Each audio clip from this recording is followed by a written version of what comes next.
My name's Eddie Hearn, and this is No Passion, No Point. Well, hello everybody, and welcome back. What a weekend we had in Leeds. Oh, it was unbelievable. Josh Warrington becoming a two-time world champion in front of 12,000 adoring, passionate fans, and it was amazing. But this week, I'm really pleased to be sitting down with someone that I've sort of been around quite a lot over the last year, Meatball Molly. We know her as Molly McCann, of course, and right now one of the biggest stars in the UFC. Stunning knockout at the UFC London. And a real character. I love people that are full of energy and life, but there's another side to Molly McCann as well. Someone that's incredibly passionate about her city, someone that's incredibly passionate about her community, and of course women in sport. And I'm looking forward to sitting down with, right now, one of the hottest stars in MMA.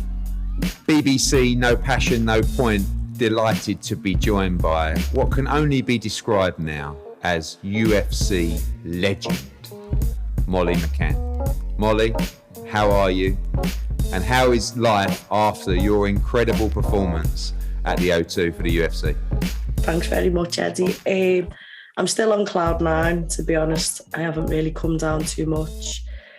It's been an absolute roller coaster since last week, but a good one. I haven't been out on the ale as much as everyone would probably expect.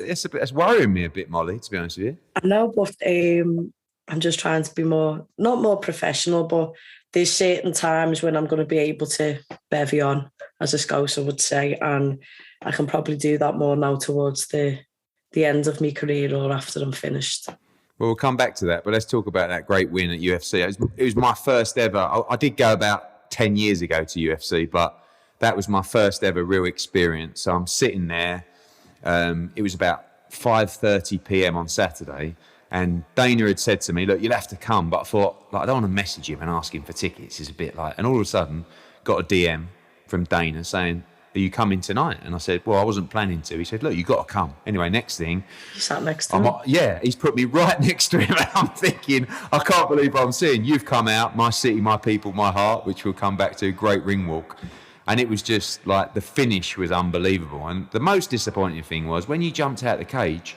You ran all the way around. And as you were running round towards me, I was thinking, she's going to give me a cuddle. And then you jumped straight into Dana's arms. I couldn't believe it.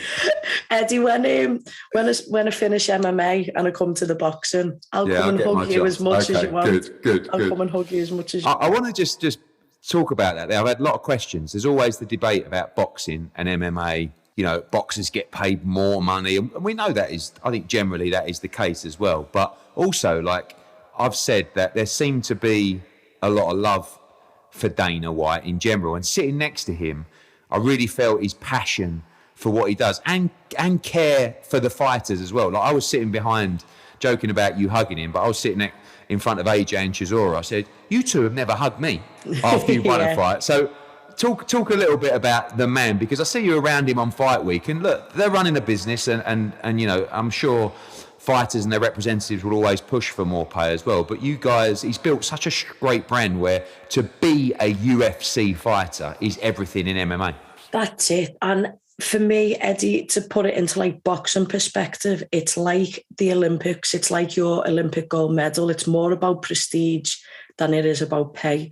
Now, the more successful you get, obviously, the more pay you're going to get. But when you start, everyone starts on exactly the same. So I got paid for my first two fights the same as what Paddy Pimblett got paid for his two fights. So in that sense, it is very fair.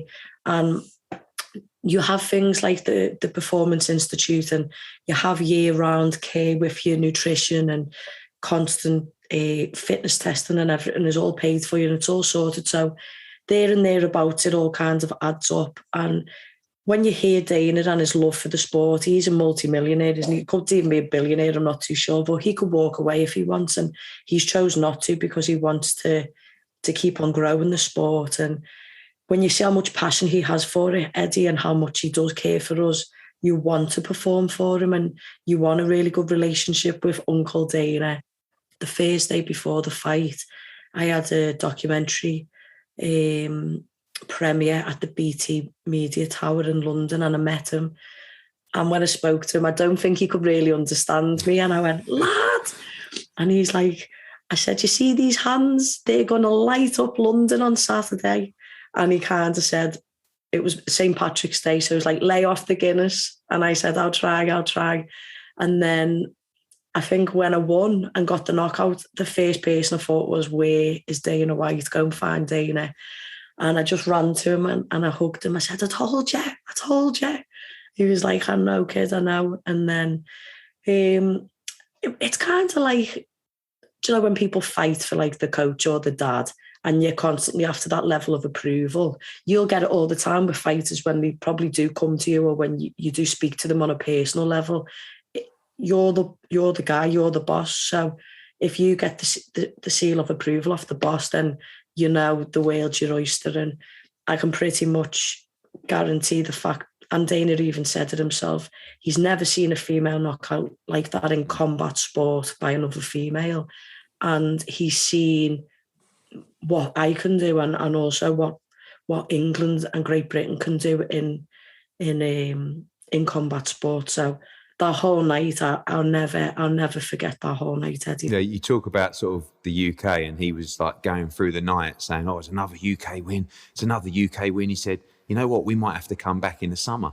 And I said to him, you know, when Paddy was talking about a stadium, yeah, and talking about Hillsborough as well, and justice and that kind of stuff, I was saying to Dana what that was all about, and I said, "You don't understand. Like, you could go to Anfield with these two and a UFC card." I said, "Oh, you could do Wembley. Like, it doesn't really matter." But and he was like, "Really? Do you think so?" I said, "Honestly, you could go to Anfield and it would be massive. It would sell out." And we always use the blueprint of Tony Bellew at Goodison Park.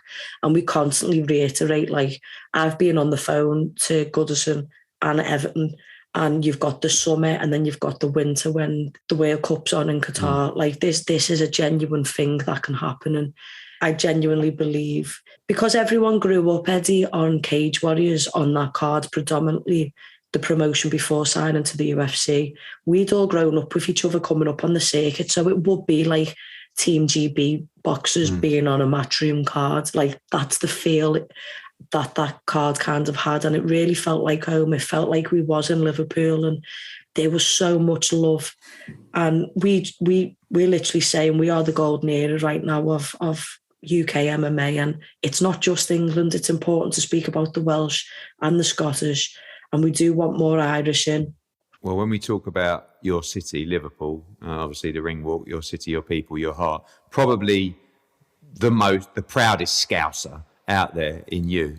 Talk about what life was like growing up for you in Liverpool. I know, talk about, you know, you had a tough time sometimes with your parents and stuff like that, but talk to us about what Liverpool was like growing up for you.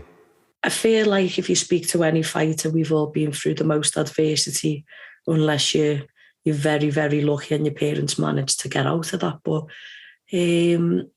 I grew up the same as most fighters, probably in a impoverished area, to parents who were both drug addicts and alcoholics.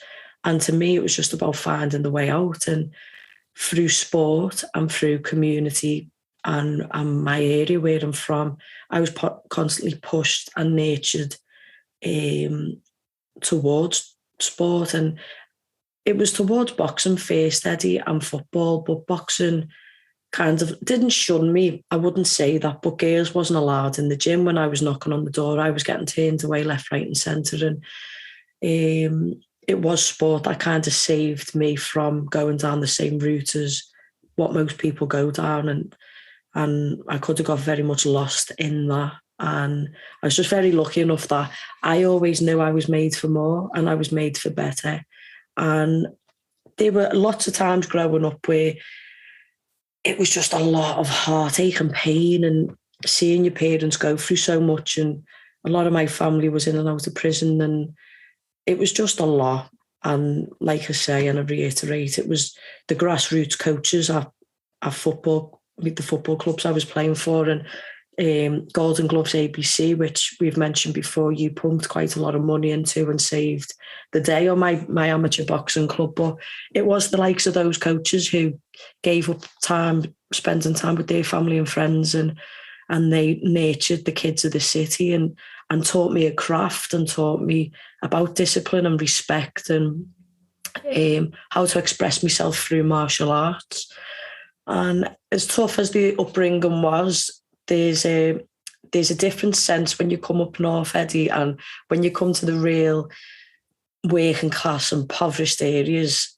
We don't have a lot, but what we have is love and laughter and sport. And I just think the city always pushed me to be better. And any which way that I can, I'm always going to try and give back to the people and the place where I'm from.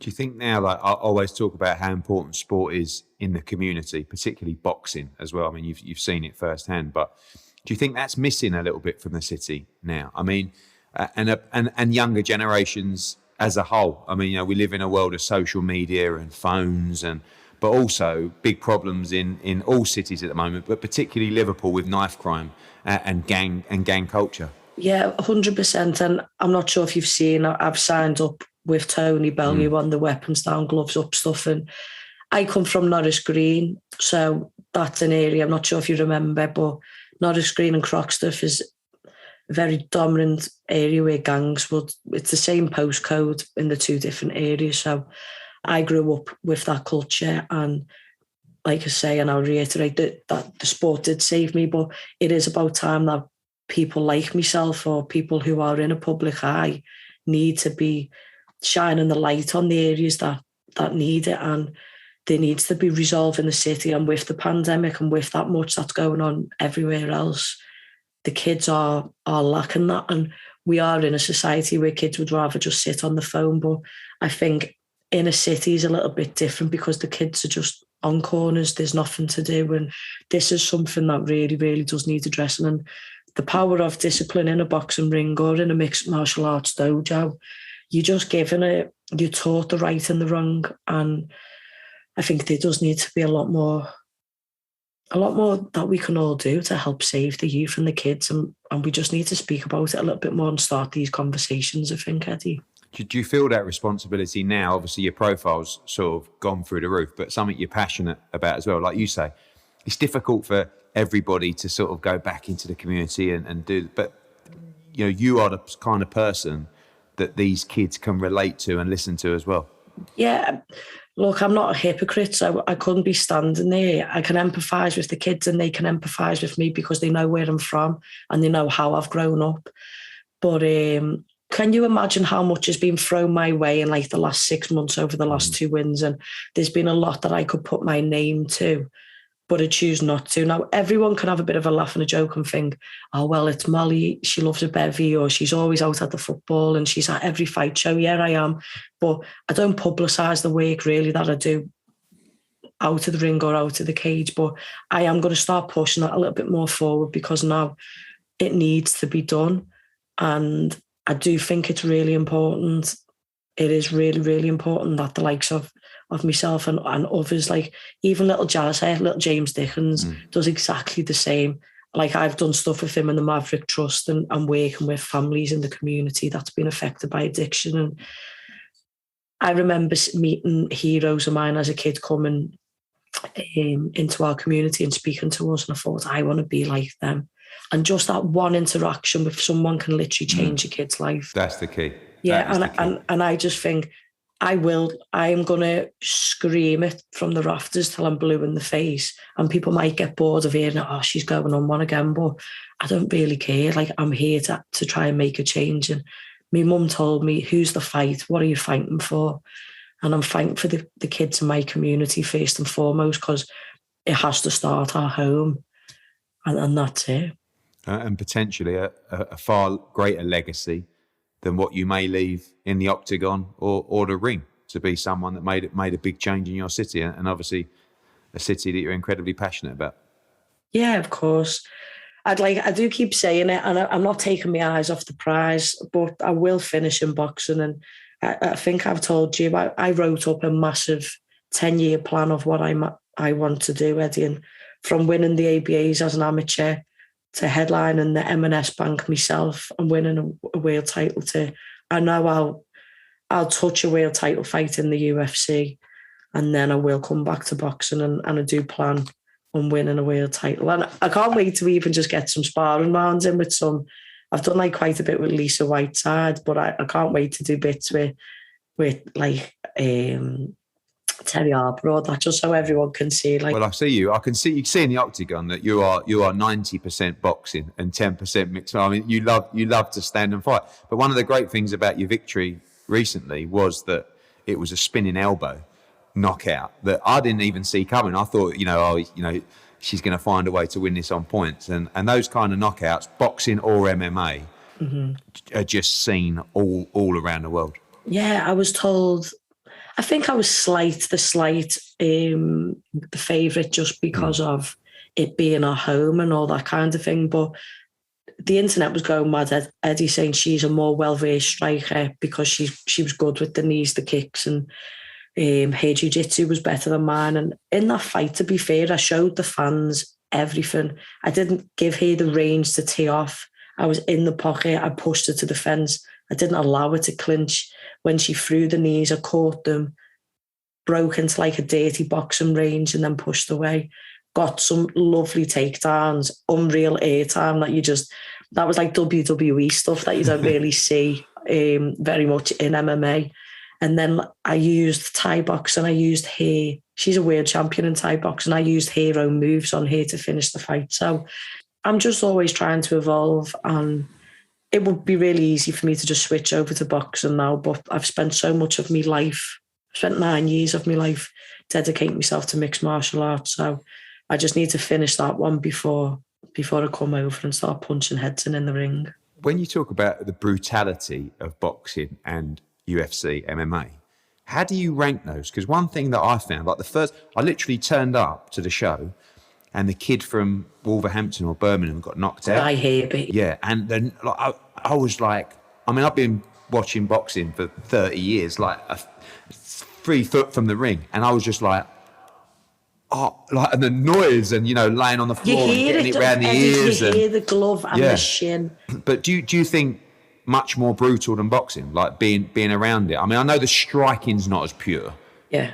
But so you are right in what you're saying. Like, there's a constant argument between pugilists within boxing and the Queensberry rules, and them not liking MMA and saying it's too gory. And this is a conversation I have to constantly have with people. But you're less likely to die within MMA because there's not as much brain trauma. However, the knockouts are more brutal. Now, you'll have seen Joseph McNally in my corner, my boxing coach. Now, I won that knockout. I'm running around like it's a lifetime's work what came to fruition in that moment. And you've got Joe looking at the girl thinking, oh, Molly, calm down. And the whole arena's erupted, but MMA is a different beast. So you're commended for that kind of knockout. And if we speak about Mick Conlan getting knocked out, you never seen a replay of that. That was it done. But within MMA, it's like, this might be the America in it, Eddie, but you're just watching on the screen the replay and the constant replay, and people are just more conditioned to seeing that. Seeing it up close, I learned a totally different side, the skill side. I mean, it's incredibly skillful in terms of the disciplines. And that's what Dana was saying to me. I think it was either Paddy's fight. Somebody says, look, if you look at his legs there, he's taking the wind out of him. And I'm thinking, I didn't even see that. Like, and it's really annoying, especially like when you have me and Paddy, you think, you are just big mouths and you're getting in there and you don't really know. But like we say, this is 6 different Olympic disciplines, Eddie, in one, and having to put that all together, it's like a conundrum. It blows your mind sometimes, and I hope people really are now understanding that it's a real art. In 2021, you wrote a children's book called Be True to You, which is something I definitely didn't know. Yeah, because you'd never get that from me, would you? You just... No, I know. But I was like, really? But talk to us about that and the book in general. I had just come off the back of my second loss. There was something in me, I was just unable to push through and to come out with the victory. So I had to sit there in this adverse moment and think, right, get your head together. You need to prove to people that you can overcome the darkest of dark and the lowest of lows, because you're in the fight game. How can we push on? So I started speaking with this man coach, and he was changing my thought process and how I can be a better me. And I just started journaling quite a lot and getting quite deep on myself. And I thought, how can I help people out? What can I do right now? And I became an ambassador for Stonewall, like Terry Harper is. And I was realising that there's no gay male combat athletes, no boxing, no MMA, no nothing. And I was trying to understand and figure out why. And then I thought, like, well, how can I help? So I thought, I know it took me till I was 25 to be comfortable with who I was. Sport and MMA was the space, the safe space that I was given to be able to be true to myself. Hence the name of the book is Be True to You. And I wrote my story. And within that, I just tried to keep it as simple as I could so anyone from any background would be able to understand and empathise and feel. And then at the end of the book, Eddie, there's about 3 pages left, and it basically says, here's space for you to be true to you. So if it was a social worker, a sports coach, a teacher, a family member, anything like that, thought this child might have a bit of conflict within them, or are they able to understand who they are yet? Here's a book for them. And I said, Stonewall, at the end of the year, when all the money comes back, I said, you can have all of the proceeds, because it's bigger than me. It's not about me. We're in a time where conversation therapy is still a real thing, and people aren't okay with their kids learning about gay and queer and everything in between, because they're just not comfortable with it still. And it's going to take someone like me who's going to, like, I struggle with being gay still, Eddie. Do you know what I mean? Like, it's not nice for me to sometimes still walk down the street and I'll get the abuse. Do you know what I mean? And it's not really in the city that I'm from, but if you go somewhere and I hold my girlfriend's hand, the looks that you can get and the abuse that you can get is like, it's still quite traumatic, to be honest. Like, it hurts. I don't sit on it. I don't dwell on it. You just get on with it, because I am who I am. So I'm not going to feel bad about that anymore. But I just thought, like, I have to keep on living this moment and keep on not forcing it upon people, but when questioned about it, I need to be honest and be true. And if people can see someone like myself would still struggle, but I'm trying to fight the good fight, then again, it might help, and it might help a different kind of community, the queer community that I represent. And these are all things you probably never know how deep that I was, or anything like that, because you meet Meatball, you don't meet Molly McCann. So it's nice that people have been able to understand she's actually not a mad woman who just heckles at the boxing fights. But I'm a little bit like an onion. There's lots of layers too. Well, when you talk about women's sport, I know that's something you're very passionate about as well. In fact, I think tomorrow or tonight, or you're going to Barcelona for Barcelona against Real Madrid women's at the new camp that have completely sold out the new camp, which is a massive occasion. In 4 weeks' time, coming to New York for Taylor against Serrano, which is going to sell out Madison Square Garden as well. You must be really proud as not just, you know, a MMA fighter, but a female athlete, to see the attention that female sport is getting now. But more importantly as well, that it's not like just something that TV companies are doing because it's a good look. It's working. Yeah, you didn't know if it was a bit of a gimmick, women's boxing, let's see it. I remember you saying, I can't remember if it was after Terry Harper, Natasha Jonas, or it was a Katie Taylor fight, but you was like, that's not women's boxing, it's just boxing now. So to get the recognition that we deserve means the world to any female athlete, do you know what I mean? But Eddie, I always said I'd never go to Madison Square Garden unless I was fighting there. So, well, there's no greater reason to see your bloodline fight in Madison Square Garden, is there? So I'll make the exception for Katie Taylor.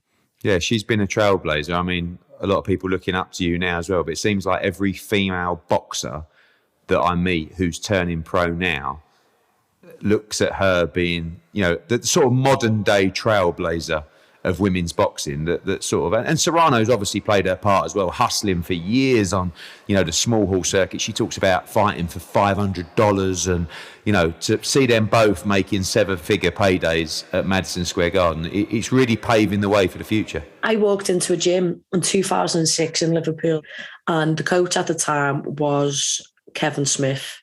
not sure if you've ever met him, but he was like the head coach of Australia. So That's he would right, have been yeah, Sky's coach for years. And he'd just been to a Four Nations or a Tri-Nations boxing tournament with Fowler and Jose. And he came over and he had this camcorder ready. It used to have a cassette in. And he's like, watch this. I was going, what is it, coach? And he said, this is a girl called Katie Taylor that's here in her dad. Now watch how she throws this left hook. And I remember watching it and I was thinking, I need to be like that. So from that moment, he was always like, try and be like her. So anywhere I would go, I would always copy and try and follow. And then obviously Natasha Jonas fought her at the Olympic Games. And it's like, in one hero, I had Natasha Jonas because she was flying the flag for the city. And then in the next, I just had this hero in Katie Taylor. And in every interview, I tried to say, like, she is the reason I am. And she's the reason we're all in this position right now. And she's absolutely paved the way for all of us. And it's just amazing. And I'm not sure if you've seen, about 3 weeks or 2 weeks before my fight, I was out in Dublin training. And I made sure to shoot over to Pete Taylor and do some pads with him. And he literally took me on pads, Eddie, and he said, I've never had someone that fast or that strong, another female on the pads other than Katie. And I was like, I know, it's a madness, isn't it? Well, I look forward to giving you all the best hospitality at Madison Square Garden. Molly, last question. I ask this a lot, and it's about success, and it's about your interpretation of success. So if I was to say to you, after all you've been through in your life, and I'm sure your interpretation of success has changed a lot over the years, how do you determine success now in your life? What is being successful to Molly McCann? I feel like everyone has their Everest. So I've used this analogy before. You've got someone who can't leave the house, Eddie, but for them to go to the shop and get a paper and a loaf of bread and make a home, that's success. For me, success isn't about money anymore. It's not about legacy. It's just about fulfillment and being happy. And to overcome everything that I have in my life, and to even have to deal with the pressure that's on your shoulders that most fighters don't really talk about. It's just making sure that I give 100% at every given opportunity, and just know that I've done all that I can do. And then I feel happy, and then I feel successful. Well, a very special interview, Molly. It's always a pleasure to see Meatball, but it was really nice to meet Molly McCann on BBC No Passion, No Point. We'll see you at Madison Square Garden. Go on then, lads. See you later.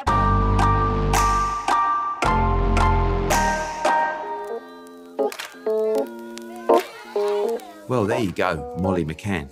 And I've got to be honest, I never thought I'd say this. We got a sort of mature, sensible Molly McCann. Can't quite believe it. Last time I saw her, she was running around the octagon, but we saw someone that I think has actually realised her responsibilities within the sport and within the community.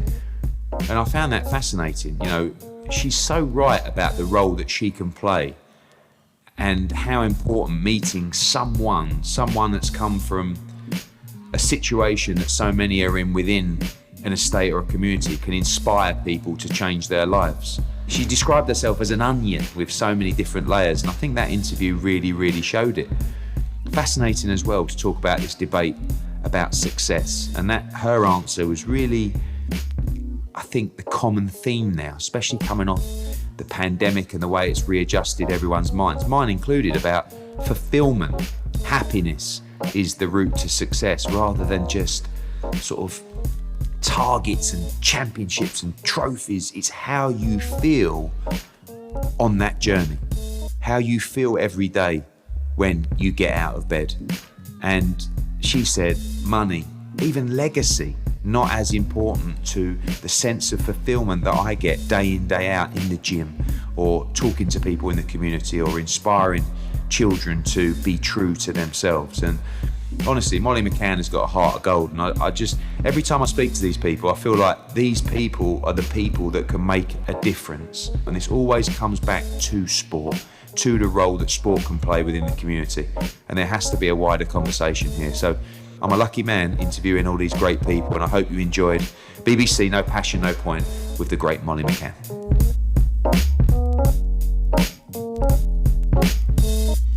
Okay, on to the listeners' questions. No passion, no point at bbc.co.uk. This one's from Sam. Oi, oi, Eddie, I'm sure you get loads of these, so not sure you'll read it out, but I want to know that all of the big nights you've had, what's the best event you've ever been involved with? I was at Goodison Park for the Bellew fight a few years back. Surely that takes some beating. Well, Sam, I must say that Goodison Park event does take some beating. I'm going to give you like 4 or 5 of the nights that I'll never ever forget. Goodison Park, Tony Bellew beats Makabu for the WBC World Cruiserweight title. Wembley, in front of 90,000, Anthony Joshua beats Vladimir Klitschko in one of the greatest heavyweight fights of all time to become unified champion. Darren Barker wins the world middleweight title in Atlantic City against Daniel Gill many moons ago now. And Anthony Crolla defeats Darlis Perez to win the WBA World Lightweight title. So many great nights. You can throw in Froch against Bute, Froch against Groves, Froch against Kessler. So many incredible nights. Josh Warrington recently, even Lee Wood against Michael Conlan. So you've asked me for the best night. I've given you about 40. If you get a chance, go back and watch them. We're lucky people. Eddie Hearn, No Passion, No Point was hosted by me, Eddie Hearn. The producers were Gwyn Rhys-Davies and Georgia Keating, and it was a BBC Studios production for BBC Radio 5 Live.